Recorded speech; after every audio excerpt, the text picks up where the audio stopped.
आज आपण पाहणार आहोत ठरलं तर मग या सिरियलचा आजचा ताजा एपिसोड. आजच्या एपिसोडमध्ये काही नवीन सिक्रेट्स ओपन होणार आहेत, तर तुम्ही शेवटपर्यंत हा एपिसोड नक्की बघा आणि आम्हाला सबस्क्राईब करा, लाईक करा, शेअर करा. पत्रकारांच्या प्रश्नांना उत्तर देताना अर्जुन म्हणतो की मधुभाऊ किती चांगले आहेत, त्यांच्याकडे पैसे नसताना सुद्धा त्यांनी किती गरीब लोकांची मदत केलेली आहे. अशा माणसावर खोटे आरोप झालेले आहेत. त्या खोट्या आरोपांची नुकसान भरपाई कोण देणार ते तुम्हीच सांगा. त्यावर पत्रकार असे विचारतात की मधुकर पाटील दोषी आहेत का साक्षी दोषी आहेत, हे कोर्टाच्या निकालाच्या वेळेलाच कळेल. त्यावर अर्जुन म्हणतो, एक्झॅक्टली माय पॉइंट. त्यासाठी तुम्हीही ह्या केसच्या निकालाची वाट बघा, स्वतः निकाल देऊ नका. आणि ज्या दिवशी मधुभाऊ सुखरूप सुटतील त्या दिवशी मी स्वतः प्रेस कॉन्फरन्स बोलवेन आणि तुम्हाला सगळ्या प्रश्नांची उत्तरं देईन. पुढे पत्रकार विचारतो की पाटलांच्या आश्रमात मृतदेह सापडला होता, त्याचा संशय तर पाटलांवरच जाणार ना. त्यावर अर्जुन त्याला म्हणतो, तुम्ही नीट अभ्यास करत नाही का. सायली या प्रश्नाचे पुढे उत्तर देत म्हणते की ज्या वेळेला तो खून झाला त्यावेळेला मधुभाऊ जेलमध्येच होते. पुढे अर्जुन सांगतो की जो माणूस हरीश बनून मेसेजेस करत होता तो महिपत शिकरेच्या साईटवरच लपलेला होता. आता तुम्हीच मला सांगा, संशय कोणावर जातो, मधुभाऊंवर की महिपत शिकरेवर. सायली पुढे म्हणते, पत्रकार हा समाजाचा आधारस्तंभ असतो, आरसा असतो समाजाचा तो. मग तरीही तुम्ही इतके बिनबुडाचे प्रश्न कसे विचारता हो. तेव्हा त्यांच्यातील एक पत्रकार म्हणतो की बेजबाबदारपणा तर अर्जुन दाखवतोय. कोर्टाच्या बाहेर तुम्ही एका वकिलाला मारहाण केली, खरंय की खोटंय. अहो, तुम्हाला तुमच्या रागावर ताबाच नाहीये. तुम्ही जर चार चौघांमध्ये असं वागणार असाल तर तुमचं मानसिक संतुलन बिघडलंय असं समजायचं का. त्यावर अर्जुन त्याला झणझणीत उत्तर देत म्हणतो, तुम्ही ज्याला वकील म्हणता तो फक्त डिग्रीने वकील आहे, खऱ्या अर्थाने तो तर वकिलीवर काळिंबा आहे. तो जोशी वकील स्वतःचे खिशे भरण्यासाठी चुकीच्या लोकांना साथ देतो. तुम्हाला बघायचंय ना असं म्हणून अर्जुन पत्रकारांना त्याच्या कारकडे घेऊन जातो आणि कारमधून काही पुराव्यांचे कागद काढून पत्रकारांना देतो. अर्जुन पुढे म्हणतो, जोशी वकिलांनी केलेल्या काळ्या कारनाम्यांचे याच्यामध्ये प्रूफ्स आहेत. ते बघून सगळे पत्रकार शॉक होतात. वकिलाने तर न्याय मिळवून द्यायला हवा, पण जोशी वकील पैशासाठी तोच कायदा मोडतो आणि न्याय देत नाही. तो माझा कलिग असला तरी माझ्यासाठी न्याय जास्त महत्वाचा आहे. आणि अशा माणसाला जर मी मारलं तर मी चूक केलं का बरोबर केलं ते तुम्हीच ठरवा.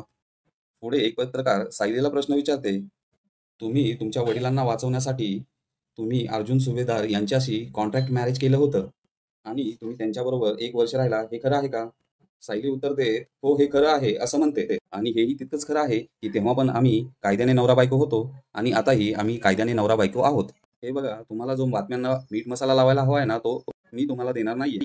मी तेव्हा कॉन्ट्रॅक्ट केलं होतं कारण की तेव्हा मला माहित होतं माझे वडील मधुकर पाटील हे निर्दोष आहेत आणि जर या केसमध्ये त्यांना कोणी कोणाच्या आरोपापासून वाचवू शकत असेल तर ते फक्त अर्जुन सुभेदारच आहेत.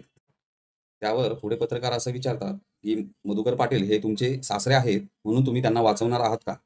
त्यावर अर्जुन पत्रकारांना झणझणीत उत्तर देत म्हणतो, नाही, ते सासरे आहेत म्हणून मी नाही वाचवणार, तर ते निर्दोष आहेत म्हणून मी त्यांना वाचवणार आहे. तिलाचा खून त्यांनी केलेला नाहीये. पुढे सायली म्हणते, मी यांची बायको म्हणून आणि यांची आशील म्हणून मी तुम्हाला एका गोष्टीची खात्री देते, उद्या माझ्या हातून जरी एखादा गुन्हा घडला तरी अर्जुन सुभेदार माझ्या पाठीशी उभे नाहीत राहणार. उलट ते सत्याच्या बाजूने लढत राहतील, आणखीन एखादी सत्याची लढाई लढतील. आणि ज्याच्या बाबतीत गुन्हा घडला असेल, अर्जुन पुढे म्हणतो, आता काउंटडाऊन सुरू झालेला आहे.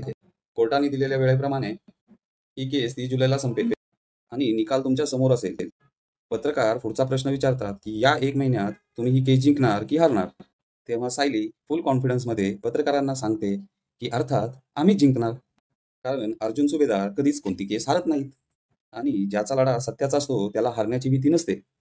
एवढं बोलून अर्जुन आणि सायली हातात हात धरून फुल कॉन्फिडन्सनी निघून जातात. ही सगळी बातमी दामिनीचा खबरी दामिनीला पोहोचवत असतो. यावर महिपत शिकरे म्हणतो, काय फायदा झाला एवढे पैसे खर्च करून. पत्रकार बोलवले, त्या पत्रकारांच्या खाण्यापिण्यावर मी एवढा खर्च केला आणि बाजी मारून गेला अर्जुन सुभेदार. पुढे दामिनी असं म्हणते की मला वाटलं होतं जोशी वकिलांच्या व्हिडिओनी खूप मोठा इफेक्ट होईल, पण तसं काही झालं नाही. अर्जुन त्या जोशी वकिलांच्या विरोधाचे पुरावे सोबत घेऊनच फिरतोय. वैतागलेला महिपत म्हणतो की एकदा जर कोणाचे चांगले दिवस आले तर सगळे फासे त्याच्याच बाजूने पडायला लागतात. तसंच झालं या अर्जुन सुभेदारचं, आणि तुम्ही बसा हाताची घडी घालून. त्यावर दामिनी म्हणते की त्या हात चालवायचे नाही तर डोकं चालवायचं आहे आणि ती साक्षीला फोन करायला सांगते. तिला सांगा आत्ताच्या आत्ता बोलवला आहे. महिपत साक्षीचा फोन ट्राय करतो तर त्यातला एक नंबर बिझी येत असतो म्हणून तो दुसऱ्या नंबरवर फोन करतो. इथेच दामिनीला समजते की साक्षीकडे 2 फोन आहेत आणि ती महिपतवर चिडते, म्हणते आजपर्यंत मला कसं नाही कळलं की साक्षीकडे 2 नंबर आहेत ते. इथे प्रिया साक्षीला म्हणत असते की तुमची ती दामिनी आहे ना, ती सगळ्यांना नाचवते. काय उपयोग झाला एवढं सगळं करून? अर्जुन सायलींनी त्यांना 2 मिनिटात गप्प बसवलं. त्यावर साक्षी म्हणते ही माइंड गेम आहे. याचा अर्थ कळतो का तुला? दामिनी देशमुख तेच करते आणि म्हणूनच आपल्याला यामध्ये दामिनीची मदत करायला हवी. प्रिया म्हणते तुमची जी दामिनी आहे तिला फक्त 2च शब्द येतात. एक माइंड आणि दुसरा गेम. प्रेक्षकांनो, प्रियाला कदाचित माहित नाही, तिला अजून एक शब्द माहिती आहे, ऑब्जेक्शन. प्रिया पुढे म्हणते, साक्षी, दामिनीला तुला जिंकून द्यायचं नाहीये तर तिला स्वतःला जिंकायचे. यावर साक्षी म्हणते, दोन्हीचा अर्थ तर एकच होतो ना, शेवटी जिंकणार तर मीच आहे. प्रिया साक्षीला वॉर्न करते की उद्या जर काय झालं तर दामिनी तुझ्या डोक्यावर पाय ठेवून स्वतः जिंकण्याचा प्रयत्न करेल. पण साक्षीला मात्र विश्वास असतो की दामिनी देशमुख जे काही करेल ते मला सोडवण्यासाठीच करेल. साक्षी पुढे हेही सांगते की अण्णा, दामिनी देशमुखला मला वाचवण्यासाठी किती पैसा होत आहेत हे तुला माहित आहे का? इकडे घरी चैतन्य, अर्जुन आणि सायली यामध्ये चर्चा चाललेली असते की त्यांनी पत्रकारांना कसं मुंहतोड जबाब दिला. सायलीला प्रश्न पडलेला असतो की नेमका मंदिरात हे पत्रकार कसे काय आले. यावर अर्जुन तिला सांगतो की हे दामिनीने पाठवलेले पत्रकार होते. यांची चर्चा सुरू असताना कुसुम तिथे येते आणि तिचा फोन खराब झालाय असं म्हणते. त्यावर सायली तिला म्हणते, तुम्हाला जर कोणाला अर्जंट कॉल करायचा असेल तर तुम्ही माझा फोन घ्यावा. कुसुम म्हणते, माझ्याकडे दुसरा ऑप्शन म्हणून एक छोटा फोन आहे, माझी बहीण त्याच्यावर कॉल करत असते, म्हणून मला तुमच्या फोनची काही आता गरज लागणार नाहीये. यावर अर्जुनला क्लिक होते की कुसुमसारखे कदाचित साक्षीकडेही 2 फोन असण्याची शक्यता आहे. त्यावर चैतन्य आणि अर्जुन साक्षीच्या दुसरा नंबर शोधण्याचे आणि त्या नंबरचे लोकेशन काढण्याचा प्लॅन बनवतात. अर्जुन चैतन्याला टेलिकॉम कंपनीकडून लोकेशन रिपोर्ट काढायला सांगतो. भडकलेल्या दामिनीला साक्षी म्हणते की जनरली मी हाच नंबर सर्वांना देते, दुसरा नंबर जास्त कोणाकडे नसतो. त्यावर दामिनी तिला विचारते, विलासचा ज्या रात्री खून झाला त्यावेळेला तुझ्याकडे 2 फोन होते का? यावर साक्षी म्हणते, हो कदाचित असतील. दुसरा नंबर कदाचित माझ्या पर्समध्ये असावा त्यावेळेला. यावर दामिनी साक्षीवर जबरदस्त भडकते आणि म्हणते, तुला अंदाजा तरी आहे का तू काय गोंधळ घालून ठेवला आहेस ते? मुळात तुझ्याकडे 2 फोन आहेत, हे इतक्या उशिरा मला का सांगितलंस तू? महिपत म्हणतो, यात एवढं महत्वाचं काय आहे? दामिनी म्हणते, अर्जुननी जर शोधून काढले ना की हिच्याकडे 2 फोन आहेत आणि दुसऱ्या फोनचे लोकेशन त्या आश्रमातलाच आहे, तर साक्षीला कोणीही वाचवू शकणार नाही.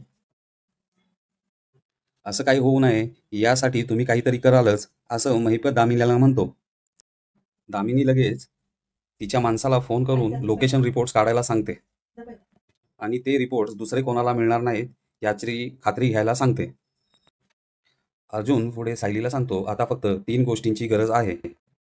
पहिलं, खुनाच्या वेळेस साक्षीचं लोकेशन हे आश्रमाच्या आतमध्येच होतं. दुसरा पुरावा, सरंजामे आपल्या बाजूने बोलायला हवा, त्याच्यावर आपल्याला बरेच पुरावे सापडतील. आणि तिसरी गोष्ट, साक्षी शिकरेला जन्मठेप होईल. इकडे दामिनीचा माणूस टेलिकॉम कंपनीमध्ये जाऊन येतो आणि दामिनीला सांगतो की ती लिस्ट जी आहे ती ऑलरेडी कोणीतरी घेऊन गेलेलं आहे. दामिनीला समजतं की ती लिस्ट नक्कीच अर्जुन काढून घेऊन गेलेला असणार आहे. आता अर्जुनला पुरावा सापडला आहे तर दामिनी साक्षीला म्हणते की तू कबूल कर की खुनाच्या रात्री तू त्या आश्रमातच होतेस आणि आतापर्यंत कोर्टामध्ये जे काही खोटं बोललेली आहे त्यासाठी तू कोर्टाची माफी माग. प्रेक्षक हो, मला एक गोष्ट कळत नाही, दामिनी केस कोणाच्या बाजूने लढते? ती नेहमीच पुरावे गोळा करते, केस लवकर संपवायला सांगते. कदाचित अर्जुनच्या बाजूने असेल. बघूया पुन्हा एकदा दामिनी कशी तोंडावर पडते ते. अर्जुनला समजतं की खुनाच्या वेळेला अजून एक नंबर आश्रमात होता आणि तो नंबर साक्षीचाच असणार याचीही त्याला खात्री असते. तर आपण बघूया पुढच्या भागात अर्जुन या पुराव्यांचा कसा उपयोग करून घेतो. तुम्हाला जर एपिसोड आवडला असेल तर नक्कीच लाईक करा, शेअर करा आणि सबस्क्राईब करा. तुमच्या सगळ्यांचे मनापासून खूप खूप धन्यवाद.